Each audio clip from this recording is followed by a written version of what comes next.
Assalamualaikum warahmatullahi wabarakatuh. Senang sekali saya Erwan Sriwijaya dari Konsentrasi Advertising Komunikasi UMY bisa bertemu lagi dengan Anda di materi pengantar periklanan dengan topik konsep dan strategi iklan. Topik ini merupakan logika dasar pembuatan strategi komunikasi periklanan yang saya bagi dalam 5 elemen, yaitu komunikator dari brand, kemudian komunikan target audience, pesan, media, dan juga umpan balik. Jadi akan terdapat 4 poin penjelasan yang akan saya bagikan di topik kali ini, dimulai dari kenapa kita harus membuat strategi, kemudian bagaimana memahami brand insight, lalu dilanjutkan dengan cara memahami consumer insight, dan terakhir bagaimana mengelola data dari brand insight dan consumer insight menjadi sebuah strategi komunikasi periklanan. Ditambah 1 poin untuk memahami target audience lebih detail, yaitu consumer journey. Nah, sekarang kita mulai penjelasan di topik ini dengan kenapa kita harus membuat strategi. Jadi gini, iklan itu selalu dikenal dengan ide kreatifnya. Namun, ide ini harus relevan ini ya, dengan brand dan juga target audience. Nah, relevansi ini yang nantinya akan membuat komunikasi akan berlangsung dengan efektif. Karena target audience hanya ingin menerima pesan yang ia butuhkan atau ia inginkan. Oleh karena itu, brand harus memahami kekuatan apa yang ia miliki dan relevan untuk target audiensnya. Kekuatan inilah yang disebut Unique Selling Proposition atau USP, yang harus relevan atau matching dengan positioning atau posisi brand tersebut di benak target audience. Nah, ini harus matching. Kita masuk ke poin pertama, yaitu brand insight atau wawasan merek. Jadi hal pertama yang harus kita pahami adalah pesan dari brand ini harus berbeda dengan kompetitor. Nah, ini dia. Caranya, Anda bisa mencari melalui YouTube. Di sana Anda bisa menemukan iklan audiovisual dari kompetitor Anda. Lalu perhatikan slogan atau headline yang ada di akhir video. Ini merupakan pesan yang mereka sampaikan. Tahap berikutnya, silakan gali keunggulan brand Anda, lalu bandingkan keunggulan tersebut dengan pesan kompetitor. Pilih keunggulan yang belum diklaim oleh kompetitor. Nah, ini sedikit tips bagi Anda yang ingin menjadi copywriter. Anda harus tahu segalanya sebelum menulis sesuatu. Berikutnya kita lanjutkan dengan consumer insight atau wawasan konsumen. Nah, ini. Jadi, kreatif director saya pernah cerita kepada saya saat menjadi copywriter bahwa kamu harus memahami target audiensmu itu secara mendetail. Put your foot in consumer shoes.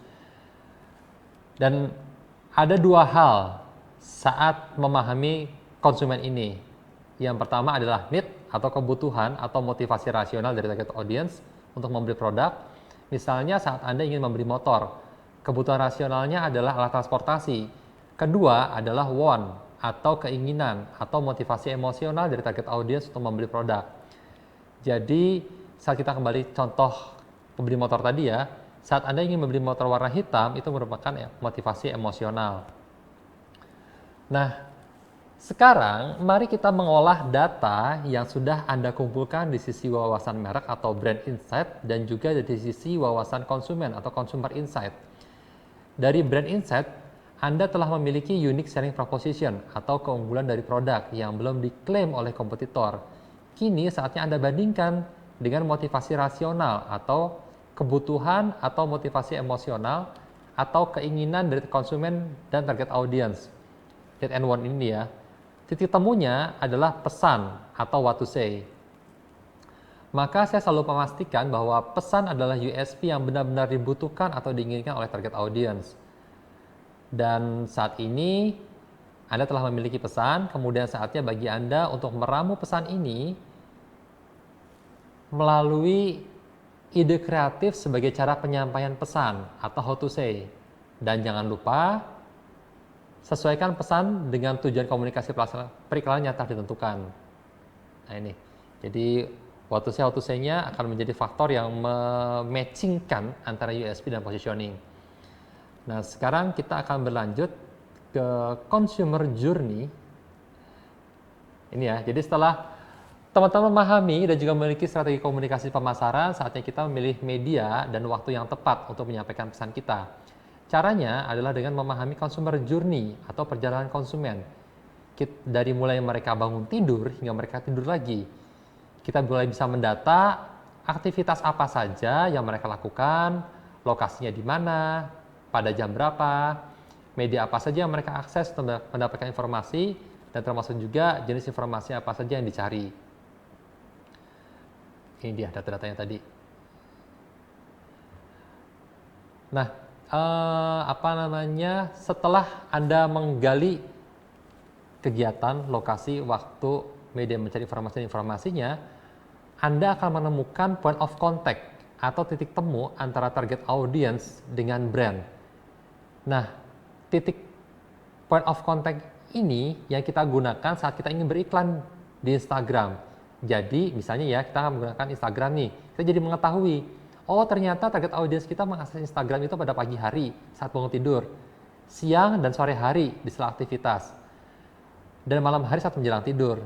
Di pagi dan malam hari dengan durasi lebih panjang kita bisa memberikan informasi lebih dalam. Sementara di sela-sela waktu luang mereka di siang dan sore hari, kita bisa berikan informasi yang lebih ringan dengan cara penyampaian yang menghibur. Baik, itu tadi topik konsep strategi iklan dengan 4 poin penjelasan yang telah saya bagikan di topik kali ini. Dimulai dari kenapa kita harus membuat strategi, kemudian bagaimana memahami brand insight, lalu dilanjutkan dengan bagaimana cara memahami consumer insight, termasuk terakhir bagaimana mengolah data dari consumer insight dan juga brand insight menjadi sebuah strategi komunikasi periklanan. Ditambah satu poin lagi untuk memahami target audience lebih detail, yaitu consumer journey. Terima kasih sudah mengikuti video ini. Sampai jumpa di video selanjutnya. Wassalamualaikum warahmatullahi wabarakatuh.